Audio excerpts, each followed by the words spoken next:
말씀 보겠습니다. 시편 39편의 말씀 보겠습니다.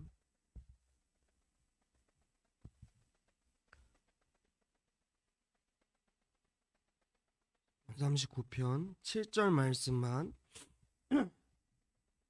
목소리를 읽겠습니다. 주여, 이제 내가 무엇을 바라리요? 나의 소망은 주께 있나이다. 아멘. 짧은 말씀, 짧은 구절인데 이 구절이 우리와 같기를 간절히 소망합니다. 오늘도 그런 하루 되시기를 바라고, 오늘 본문의 시인은 현재 고난 중에 하나님께 엎드려서 회개하고 있고 또 기도하고 있습니다. 그래서 대적들이 시인을 조롱하고 또 박해하는 상황 속에서 하나님께서 자신들을 용서하여 주시고 회복해 주시기를 오늘 간구하고 있습니다. 그리고 오늘 시인은 인생이 얼마나 연약한지, 인간의 삶이 얼마나 연약한지를 회고하면서 인간의 힘으로 해결할 수 있는 것이 별로 없음을 고백하고 있습니다.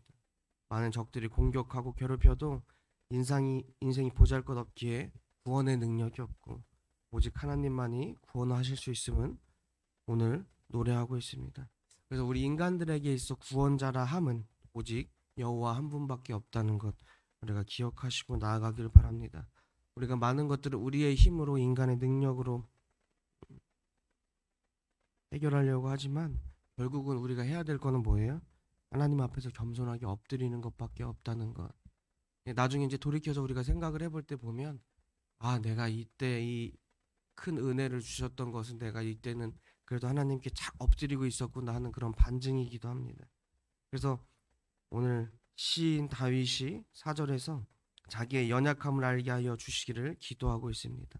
사람으로서 한계와 연약함을 깨닫지 못한 사람은 결코 주님 앞에 엎드릴 수 없기 때문에 우리의 믿음이 가장 흔들릴 때가 뭐냐면, 가장 교만할 때, 가장 자만할 때, 나의 능력을 자신할 때 우리의 믿음이 흔들리게 되어 있습니다. 그래서 우리가 4절에 보면 여호와여, 나의 종말과 연한이 언제까지인지 알게 하사 내가 나의 연약함을 알게 하소서, 이렇게 고백하고 있습니다. 그래서 우리가 인간의 연약함이란 어떤 것인가, 사실 무엇을 하였든 간에 우리는 인간적인 한계, 유한성을 지니고 있습니다. 첫째로 인간의 생명이라는 것에 이제 끝이 있다는 거죠. 한계가 있다는 거죠.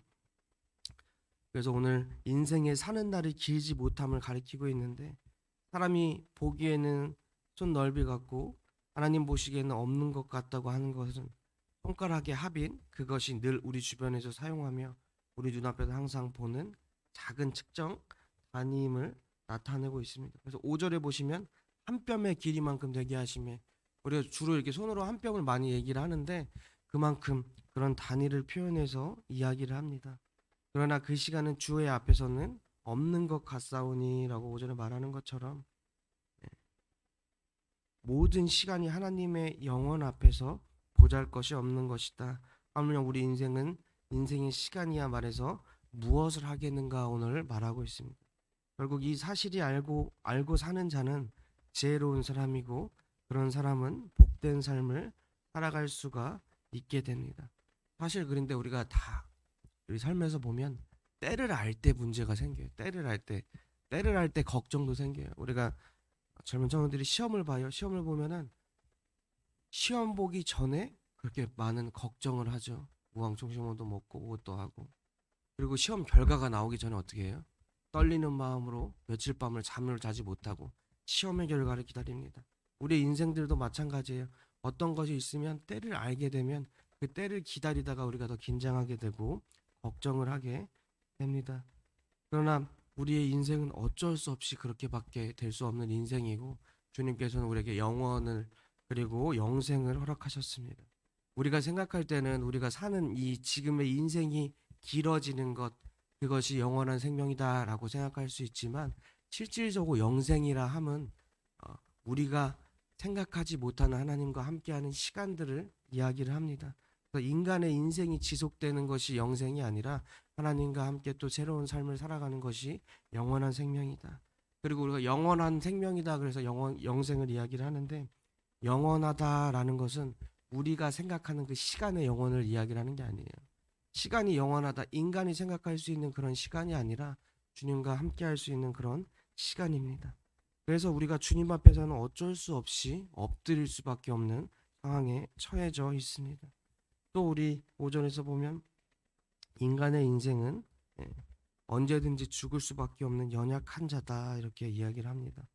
그래서 사람마다 그 든든히 선 때에도 진실로 허사뿐이다라고 하였습니다. 즉 인간의 인생 무상은 예, 너희 생명은 무엇이뇨? 너희는 잠깐 보이다 없어지는 안개와 같다라고 야고보서에서 우리가 이야기를 하고 있는데 그렇게 한 말씀처럼 우리가 짧은 삶을 살다가 결국 죽음을 맞이하게 되는 것이 우리 인간의 삶이다. 그래서 이것이 인생이 더덥고 신속히 지나가는 존재다라는 것을 말해주고 있습니다. 그래서 인간은 아까 한계에 대해서 이야기를 했는데 그렇게 연약함을 가진 존재입니다.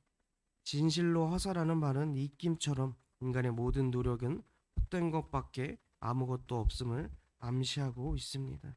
그래서 우리가 전도서에서 보면 뭐라고 이야기를 해요? 우리가 잘 아는 말씀 있죠? 헛되고 헛되고 헛되도다. 왜? 그 마지막에 인생을 다 살고 나서 누릴 것 다 누리고 나서 그 부가 있던 그 왕이 그렇게 헛되다 헛되다 헛되다 그렇게 이야기를 하겠습니다.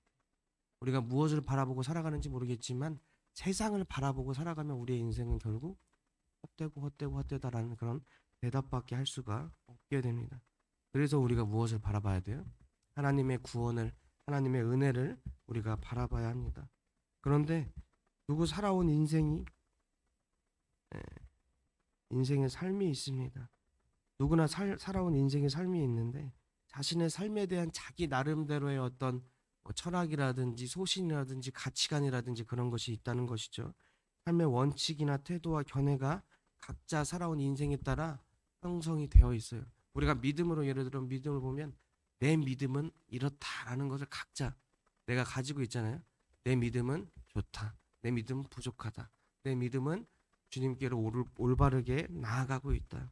그래서 사람의 인생관이라고 할 수 있는 것처럼 우리에게도 신앙관이라는 게 각자 정해져 있습니다.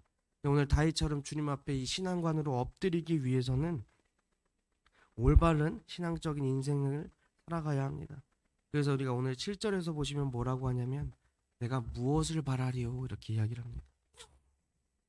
다윗이 미래의 영원한 것을 바라보고 사는데 그의 인생관을 가리키고 있어요. 다윗은 이제까지 인생의 헛됨을 탄식하고 이제 미래의 영원한 것을 바라보고 살겠다는 확실한 인생관을 정한 것입니다.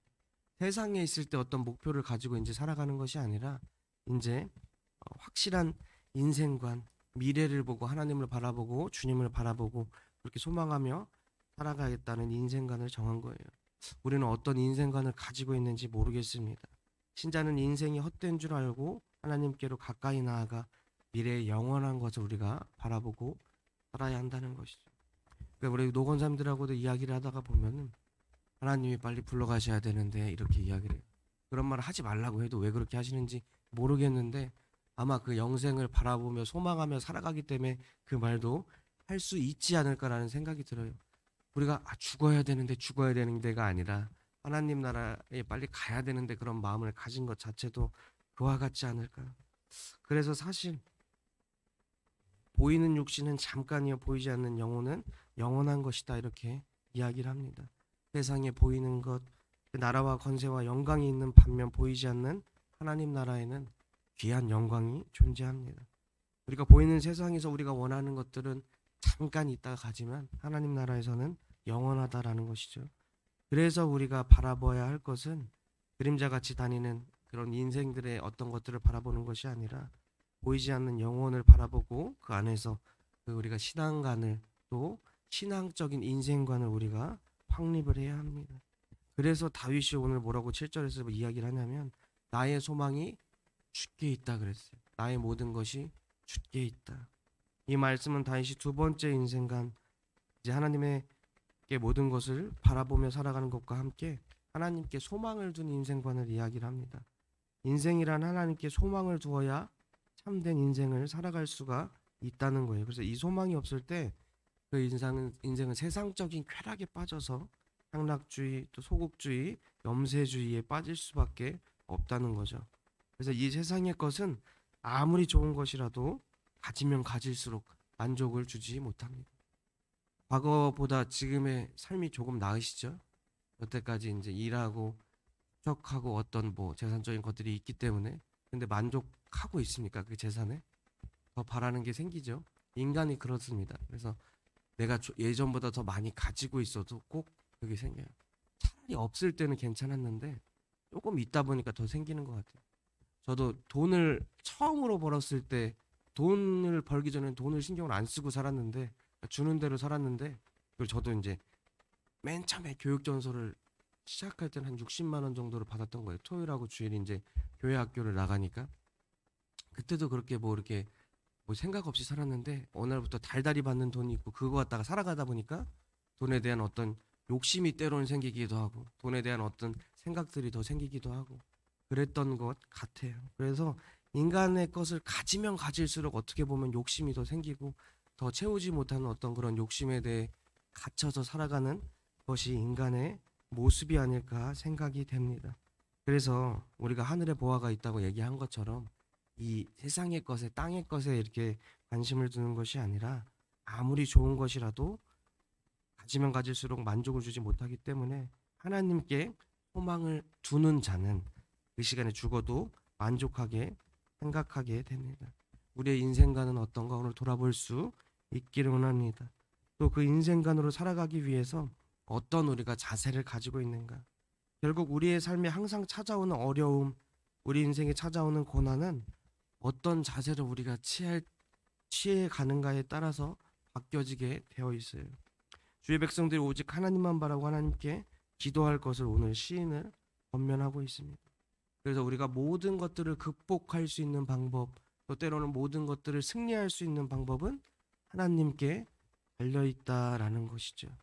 근데 우리가 너무 때로는 그것들을 해결하는 방법을 정해놓게 묻는다는 것이죠. 이 고난을 이렇게 해결해 주세요 이렇게 믿고 있기 때문에 우리의 마음에 드는 어떤 해결책이 안 나올 때가 있습니다. 그러나 주님께서는 분명히 우리를 아시고 우리에 대한 어떤 해결 방법과 승리의 방법을 알려주신다는 거예요. 그런 지혜를 허락하여 주시고 또 하나님의 은혜를 느끼게 해주신다는 거예요. 우리가 한번 생각을 해보세요. 내가 바라는 것들을, 내가 원하는 것들을, 내가 생각할 수 있는 것들을 우리에게 주시는 하나님이라면, 그런 하나님이라면 굳이 우리가 하나님께 기댈 필요가 있겠는가? 내가 할 수 있는 것, 내가 생각할 수 있는 것을 해결해 주시는 하나님이라면 굳이 우리가 믿을 필요가 있겠는가? 우리가 생각하지 못하는 것들을 이루어 주시기 때문에 하나님의 의미가 있고 하나님의 존재에 대한 우리가 기대감이 있고 의지가 있다는 거예요. 우리가 하나님께 기도할 때 우리에게 주시는 것은 절대 우리가 원하는 것들이 아니라 우리가 원하는 것을 넘어서는 것들을 우리에게 주시기 때문에 우리가 깨닫지 못하고 그것을 깨달을 때 우리가 뭐라 그래요? 은혜 받았다 이렇게 얘기를 하는 거예요. 그래서 우리가 늘 주님께 바랄 때 내가 원하는 것을 구하되 그 이상의 것을 주심을 기대하면서 우리가 그 은혜를 베풀어 주심을 기대를 하면서 우리가 기도를 해야 됩니다. 사실 우리 인간은 하나님의 형상을 따라 창조되었습니다. 하지만 우리가 불순종으로 인해서 죄도 있게 되었고 또 예수님께서 우리에게 오심으로 인해서 그 길을 다시 열어주셨고 그로 인해서 결국 예수님의 은혜로 구원받을 수 있음을 우리가 고백을 하고 살아간다고 이야기를 하는데 이 모든 것들을 우리가 지키다 보면 결국 우리가 바라고 원하는 것들이 이루어질 수밖에 없어요. 왜냐하면 주님께서 약속을 하고 있으니까요. 이루어 주신다 그렇게 약속을 해주시고 구원해 주신다 약속해 주시고 영생을 우리에게 이야기하고 계시기 때문에 결국 이루어질 수밖에 없습니다. 그래서 세상적인 삶과 소망으로의 인생은 결국 허망하다는 것, 거기에 기대지 마시고 하나님과 함께하는 인생은 그런 허망한 것들 다 넘어설 수 있게 한다는 것. 그래서 인생의 소망은 뭐라고요? 오직 오늘 주님께 있다. 그래서 7절 오늘 말씀 우리 마지막으로 읽고 마치도록 하겠습니다. 7절 함께 읽겠습니다. 주여 이제 내가 무엇을 바라리요? 나의 소망은 주께 있나이다. 이 말이 우리의 고백이 되기를 원합니다. 허망한 인생에 소망이 있다면 우리를 창조하신 영원한 하나님입니다. 우리의 인생에 소망이 있다면 나를 위해서 죽으신 우리 주 예수 그리스도이십니다. 우리 인생의 참 소망은 오직 우리 주님께 있다는 것, 그것을 기억하고 사신다면 그와 같은 귀한 복과 은혜가 여러분의 삶의 가정에 충분히 넘치게 채워 주실 줄로 믿습니다. 기도하겠습니다. 사랑이 많으신 하나님 아버지, 감사합니다. 오늘도 주님께서 저희에게 귀한 은혜 내려주셔서 이 자리에 나왔고 믿음으로 살아갑니다. 주님, 많은 것들이 어렵고 많은 것들이 궁금하고 많은 것들에 의문이 생깁니다. 우리가 살아가는 모든 것들이 우리의 생각대로 되지 않음을 주님 앞에 고백을 합니다. 그러나 주님께서 귀한 계획과 뜻이 있음을 저희가 믿고 나아가오니, 주님께 소망을 두고 나아가오니 주님 그 모든 것 귀하고 복되게 이루어 주시옵소서. 그래서 우리의 모든 삶이 형통하게 하여 주옵시고, 우리가 바라고 원하는 것들이 우리가 생각하고 원하는 것들보다 주님이 더 크고 아름답게 이루어 주시옵소서. 특별히 저희 교회를 위해서도 함께 하여 주셔서 늘 기도로 살아가는 성도들의 힘입어서 주님께서 크신 은혜를 더하여 주셔서 더욱더 부흥하게 하여 주시고, 더욱더 행복하게 하여 주시고, 더욱더 기쁨이 넘치는 교회가 되게 하여 주시옵소서. 그 결과는 주님 모시기에 아름다운 교회가, 주님께 영광 돌리는 교회가, 주님과 함께하는 교회가 되게 하여 주시옵소서. 또한 그 믿음을 보시고 주님께서 우리의 삶을 지켜주시고 보호하여 주시고, 부족한 것들이 있다면 채워주시고, 주님께서 모든 것 이루어 주시옵소서. 주님께서도 오늘도 우리의 삶을 그렇게 인도하여 주실 것 믿사오며, 이 모든 말씀 우리 주 예수 그리스도의 이름으로 기도드립니다. 아멘. 우리 그런 마음으로 주님 앞에 기도하며 나아가겠습니다.